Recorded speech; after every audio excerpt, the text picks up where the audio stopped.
Hello, my friends and families.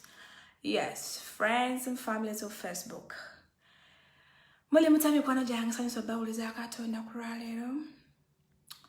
Yeah, it has been a long time since our last video. But yes, I'm back now on full swing. Yes. Bala msiza mwana buli mujali mu kitiche sanyiso okuba bakona kuralero.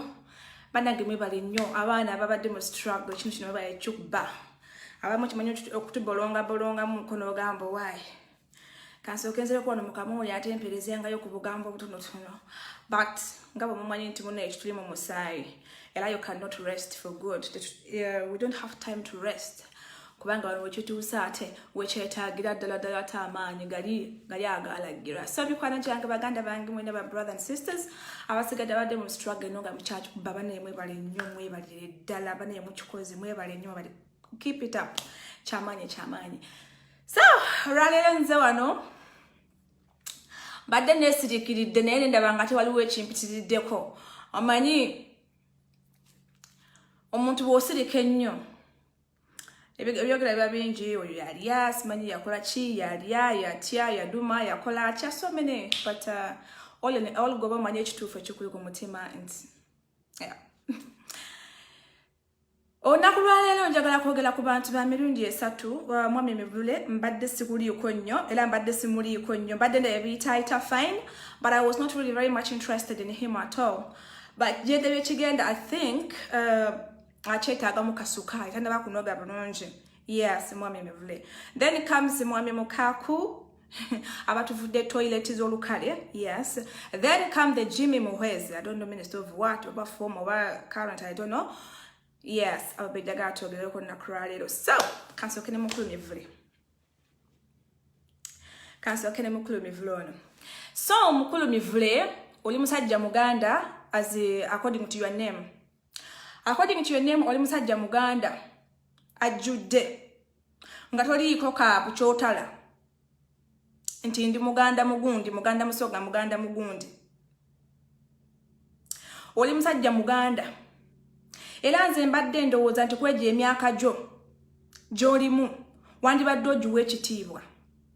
Yes, wandibadde ogiwa ekitiibwa. Olaba abasajja nga bano egyo emyaka actually temukyaswala kati nnaku zino. Wabula ate muswaza bana be muzadde bakazi bamwe mpozi ne baganda bamwe be muswaza kuba kati mukyaswala ku myaka basajja Mivule gy'omaze ng'okuba palapase w'ebyobufuzi enesi ye time gye wandibadde ate ovaayo otandika okwasama ebintu ebitadde mu myaka gyo. People learn how to respect yourselves. Please learn how to respect yourself. Kubanga tosobola kungamba omusajja omukulu kweja emyaka gyo otuludde wenojjudde enkanyanya oweddeko emyaka gy'osigaza ku nsi gye gikyasinza obutono emingi gy'okozeseza gyo giweddeko naye n'ovaayo mu maaso g'ensi yonna ng'eraba n'otandika okwogera ebintu bisisu bitali mu magezi. You know? Abasajja nga mmwe abeekukakweka mu biti nti ne mulwanirira people power mbe mwagala enkyukakyuka mmwe muletedde Uganda n'okubonaabona okutuuka wano weeri kubanga mweyagaliza mwekka temukkuta. You know? Temukkuta. Obadde nga wano jjuzi ng'okuwa palepese simanyi Museveni simanyi Kwataino simanyi Kumitini simanyi biki babba sente badda wano kumbe nga now you are also one of them. And that is why kyebaa mulabanga nti ne Bobi Wine mulimu gati no kavubuka kati ne mulaba tino because he's young ate mutone mu byobufuzi ne mulowooza nti no mujja kairipako mujja kweripako ka group kwa kagundi kapako na mujja jeripako muberenga mwe ba alpha and omegas yababuuka. He was clever enough. Kubanga musajja Mivule tosobola kungamba nti nno ebigambo byabadde ngola sana ku ma radio ku ma TV tokwatwako tokola ki ngoloza ye Bobi Wine musi utabiraba.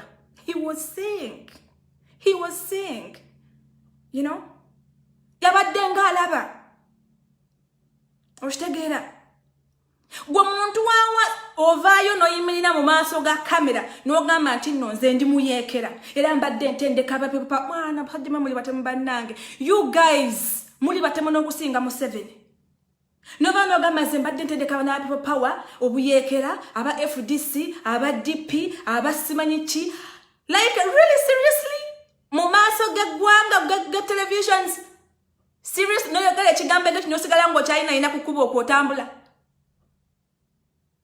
Bwobanga tukola da states. No yogere ekigambo ngekyo. Nosigala ngo chatambula kukuba okwo. Nosigala ngo kyagenda ku radio kuba kelele. Nosigala ngo kyagenda ku TV ngo lekana. Ngo maze hoga ati ndo goyokera gwanga simanya ata abana bampaddeyo ata abana banvuddemu ate kakati government nempita ate nebimbuza mwawo naye ate envuddeyo. Naye mutegera lwa kumeka. Mutegera lwa kumeka surely. Kati gobo tutunulira ngoti basajja mevule dio otulabanga biddole. Oba tulabanga obwana obuto bw'emyaka 5. Bane mutubaleemu amagezi. Mutubaleemu amagezi. Sigala gy'obadde n'ekisembo kyo oli political failure. Bw'oba mukazi wadiba. Wadiba. Beereyo mu bwasekyeyombekedde wa politics oli malaya ate wadiba mu bya politics. Kuba kweje emyaka toyina ke watuuseeko wabula okuleekaana oleekaana olinga mwana wa myaka 6. Omusajja omukulu myaka 7 ogenda mu 8. Olwanagala n'abaana abato abagezaako okukyusa eggwanga. Naye musajja mmwe mulya mmere ki? Mulya mmere ki seriously? Tugimma abaana. Kuba kweje emyaka gyammwe nga gwe musajja mivule tumanyi nti muganda tuwa advices zitegerekeka. Ng'ovayo ne idiotic stories like that. Bandange muswaza abantu. Muswaza family zammwe. Muswaza kwa mutemu kyaswala. Ensoni mwe mwazi pama mutoyi mwe muzirekayo. Temu kyaswala. Temu kyaswalirako ddala. You know? Kweje emyaka atolwanyise abavubuka embeera gye bayitamu gw'oli musajja mugagga by the way. Toyina kyotalina. Oyina faamu, olunda ente, olunda embizi, olunda enkoko, olunda embuzi, olunda all kinds of things. Olina amataka tewali akukonako. Oshagera. Otwerimbika muno just kufuna kadala okufuna linnya ogende mu maaso bakongera ensimbi. Naye nga abantu bayagala okulinyirako bali mu mbeera mbi nawe mwennyini ng'ojaba n'amaaso g'abiri. Basajja mivule, what you are doing is wrong. Ate gwe olina mubi nnyo n'okusinga Museveni. We bituuse. Kubanga abantu nga mmwe muleetedde Uganda eno kubeera bweti nga bweti. Abantu abatakuta abataagaliza balala. Olwanyise Bobi Wine ate nga naye muganda munno era nga bwaddunga osibaano okyogera. Mbwe baganda be balemiseza Bobi Wine be bakubira kasinye mugunda Masabija Kadingidi. Kumbe naawe you are one of them. Bana Stani akwanise. Stani akwanise kweje emyaka gy'olina. Oswadde nnyo tokomyoko azi basajja mivule. Pase nga amanya muyazika meyazike. Azi ndi basajja mivule.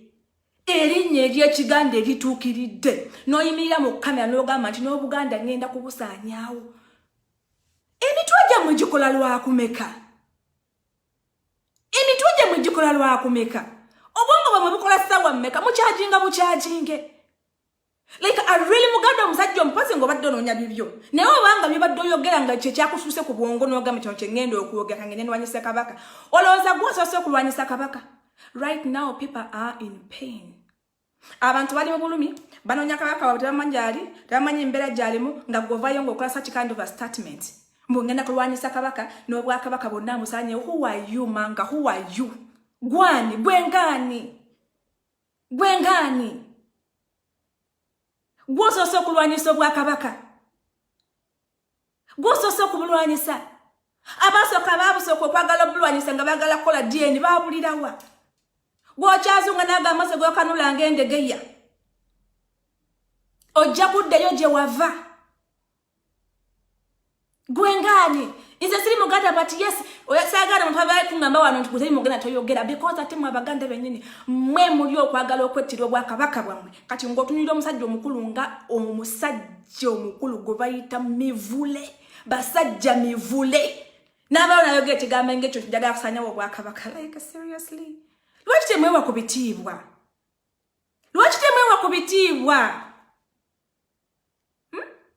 Siwirangako mukyoli avudde najja navoola obwakabaka nga mmwe abaganda bwe mukikola. Siwirangako omusoga n'ava najja navoola obwakabaka nga mmwe mukikola. Naye ate mmwe bennyini abaganda ddala. Ate mmwe mubuvoola. Kyanaku kiswaza emirundi gyonna. Kubanga bannange kino simanyi bwe tukinyonnyola abaana baffe nti twalina abasajja nga basajja mivule. Eyayimirira ku lutimbagano n'agamba nze ngenda kukuba obwakabaka wange wansi. Bannange Abaganda mwesabire. Kuno si kwambula Buganda wabula kubukunamira.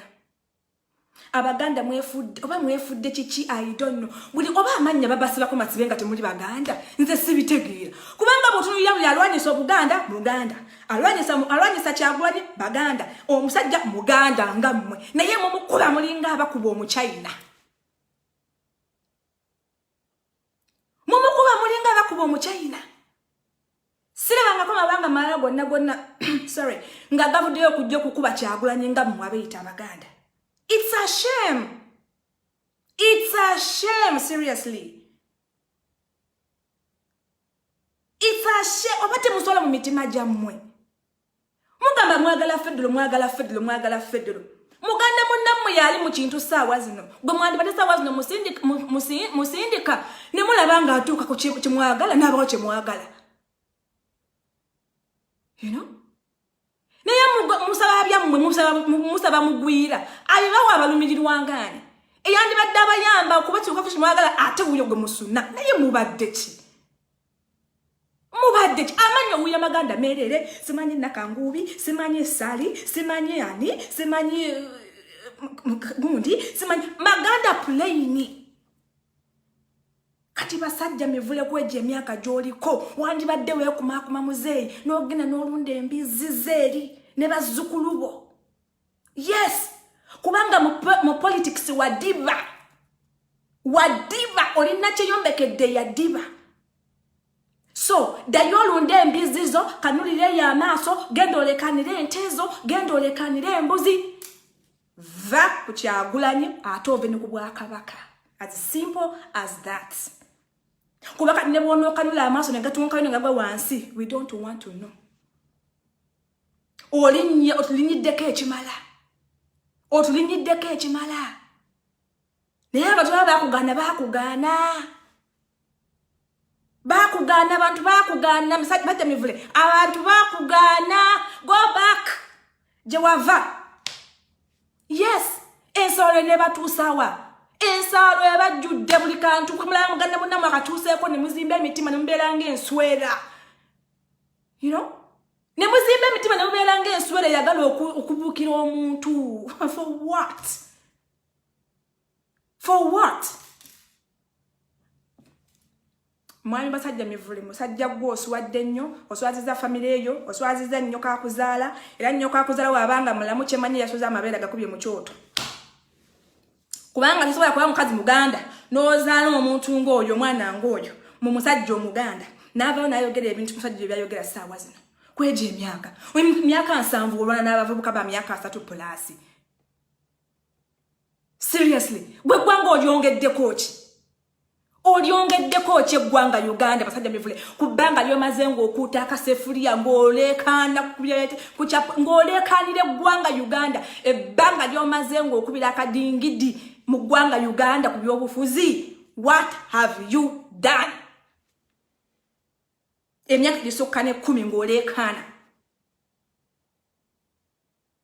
Ensalo egenda batuusa awabi. Bwe nkutalabe. Kanzire ku abantu ba DP Block.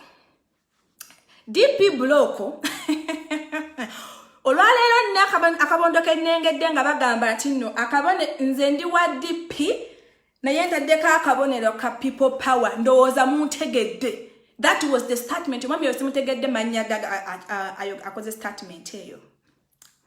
DP Block twagala okubategeeza Kyagulanyi mwagala kumuyita Yesu mwe mwefuule ba Lazaro.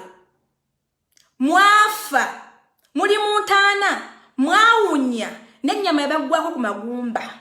Kakati Yesu Kristo aze mumulengedde mwefudde ba Lazaro mwagala okuddamu okubbuluka kwa mwate mwagala kusaanyaawo ate ayagala okubabbulula. Like seriously bantu mwe mubadde ki?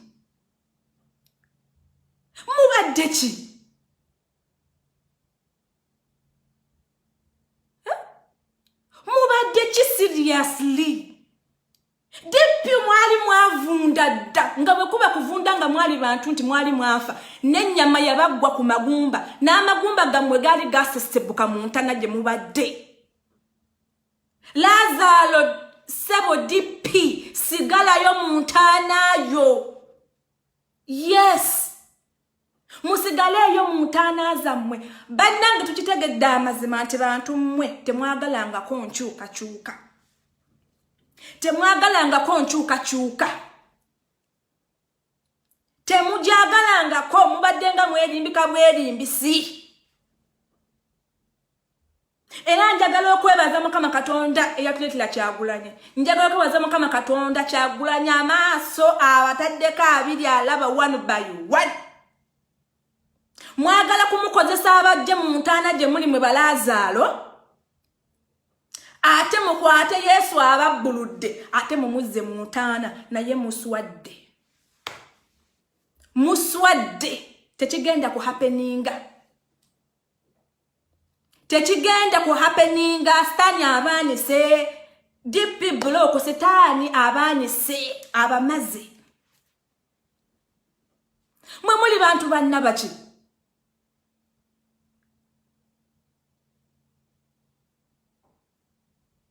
Emyaka gye mumaze nga mufudde muzirise tewali abamanye.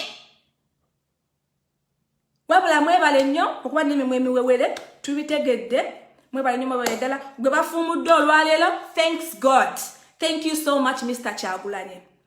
Webale kuba n'abantu bakalaba abakulabira ebintu ebigenda mu maaso naddala abo abantu abasajja especially abasajja bakulukulu abo abalemedde ku security abali awa tebalinaawo mulimu kye bakola kiri kimu kwagala kuyisaawo bantu baabwe era nga bwe bakyogedde batuufu ye plani yaabwe. Banyigiriza abaana bagoba abaana basembezayo abaana bo bagezawo okulaba nga basika abantu baabwe babaleeta munda basobole okutuyira munda ng'ekigenge. Naye people power yajja napu yajja mujja kuddayo Balazaalo mujja kuddayo mu ntaana gye mubadde ate ku luno egenda kweyongerako ne futi endala nga 8. Temugenda kuddamu kuyimuka. This was your last chance and you have killed it. Die with it. Ekyamwe kiwedde. Kanzire ku Jim Muhezi. Sina budde bungi. Baleme Sina budde bungi but let me try okubiyita ayitamu mangu. Tulabe nga nva wano nga namwe muva wano.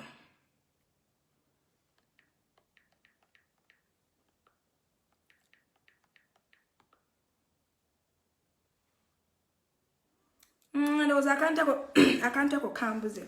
Omukulu, I think he was a minister or which I don't remember your mwami bamuyita and was Jimmy Muhwezi. Yes, Jimmy Muhwezi.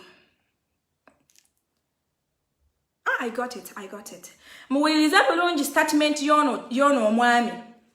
Omanyi abasajja bano baagala okwebuza amagezi. Actually tebaagala okwebuza amagezi wabula baasiimuuka. Sometimes we really don't want to insult those guys. Never to forcing to talk insulting.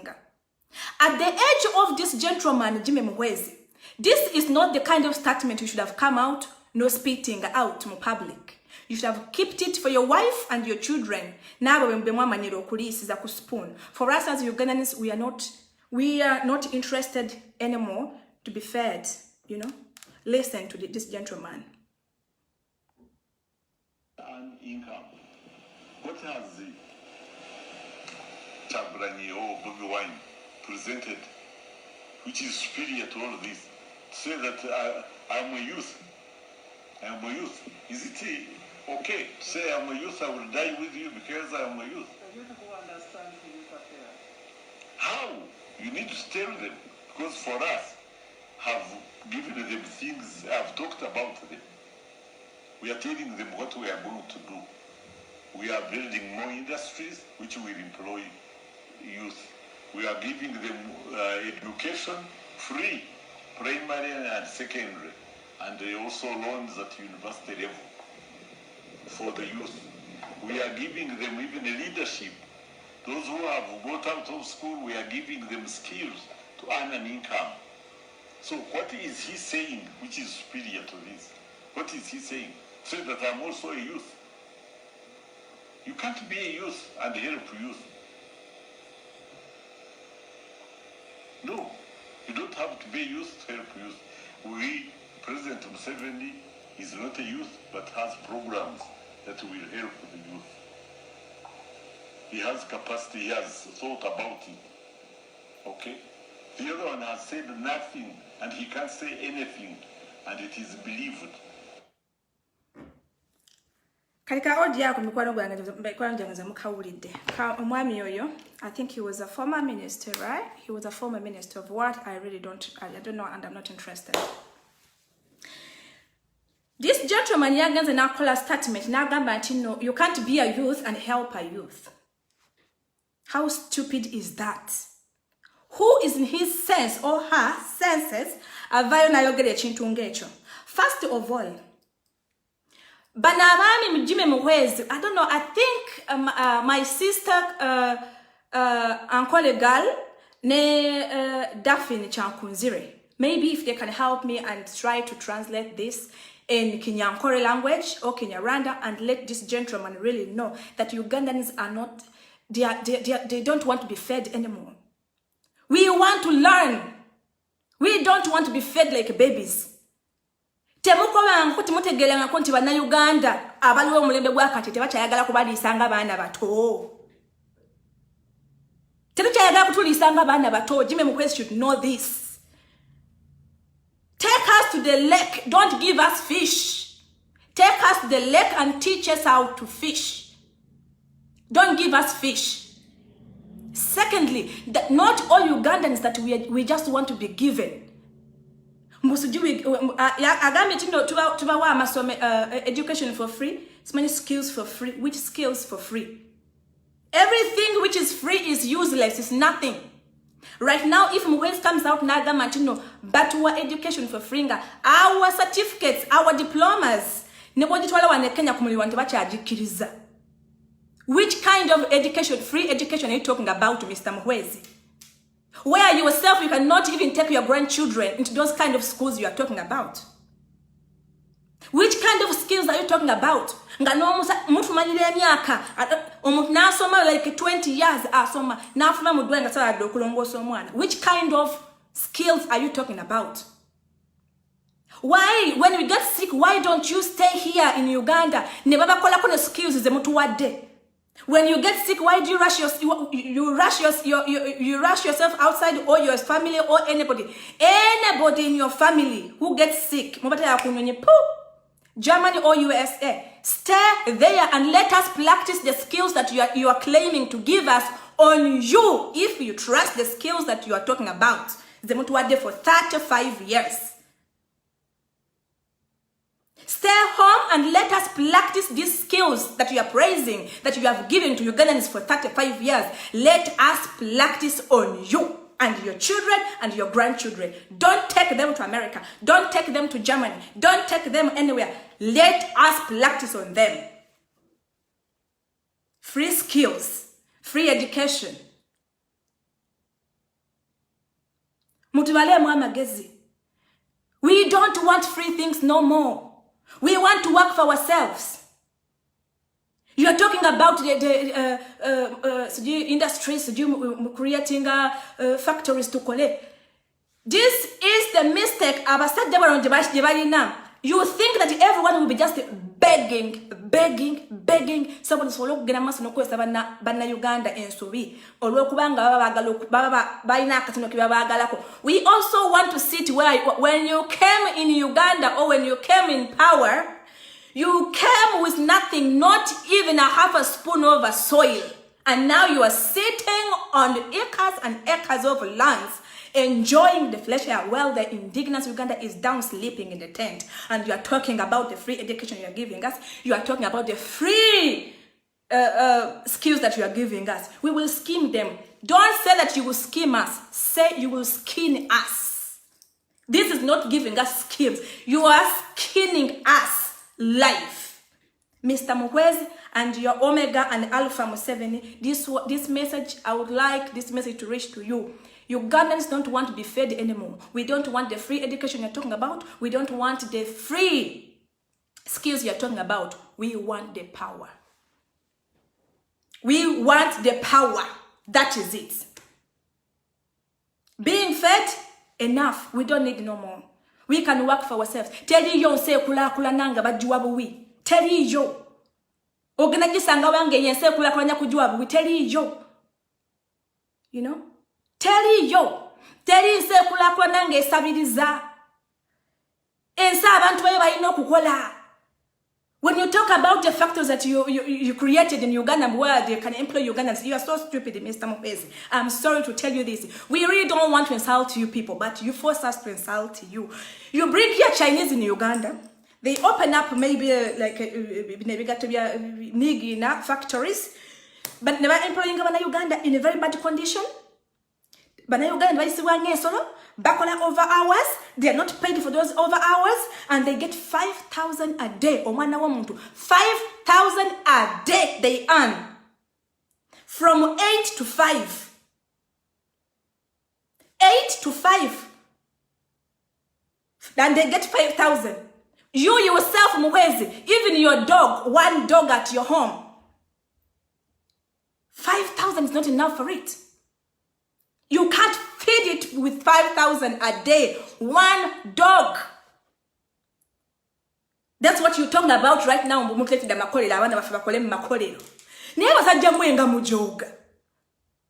You know?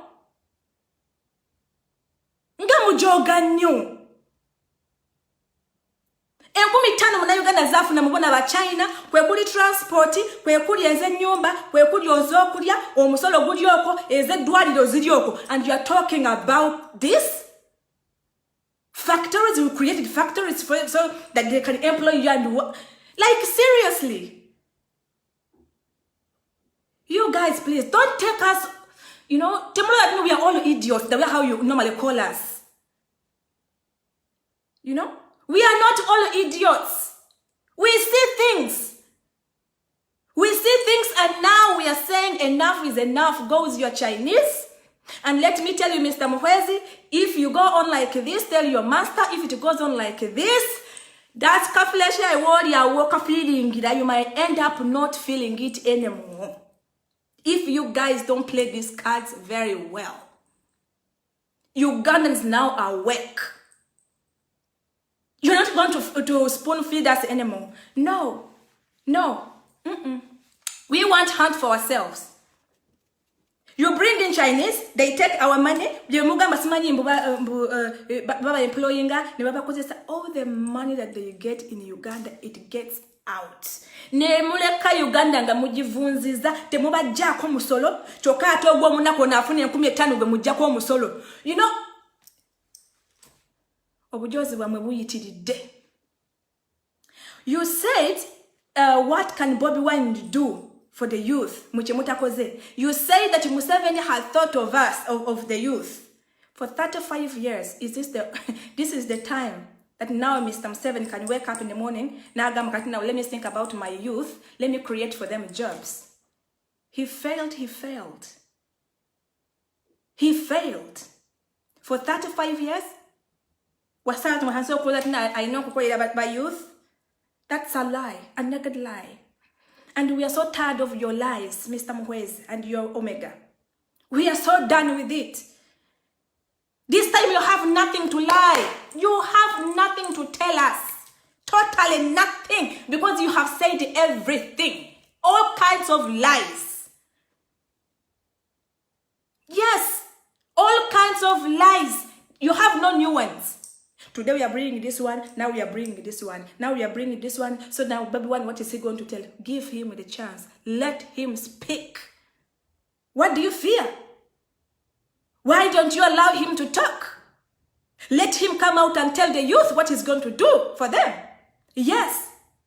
And what make you think that that what he's going to tell the youth, that the youth will not believe? What do you think that? You are just cowards. Let him come out and let him tell the youth what he's going to do for them. Stop being a coward like women. You guys, you say you fought, but you are such coward bastards. I'm sorry, but that is the truth. We will insult you because you can't come out and speak that kind of statement.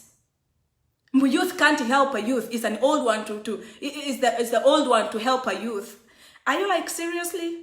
Like seriously, is it still working up here? Or what die on video you I don't understand. A youth can't help a youth. What a useless thing. No, seriously, basajja mujoga ate mutunyize bisukkiridde. Otherwise, mikwanja ngembaga zonna kulungi. Mbagaliza mirembe. Be healthy. Take care of yourselves. Bannayuganda bannange twesabire. Buli munnayuganda Mukama Katonda wali batuze ekiseera ky'okumuyita mu nsi muno. Tuleme kugenda mu geyeena tugende straight mu ggulu kubanga Uganda is already a hell. We don't need the next hell. Uganda is hell already. Mbagaliza akawungeza akalungi, amakya amalungi n'amasana amalungi. Tunaddamu mikwano gyange. Cheers.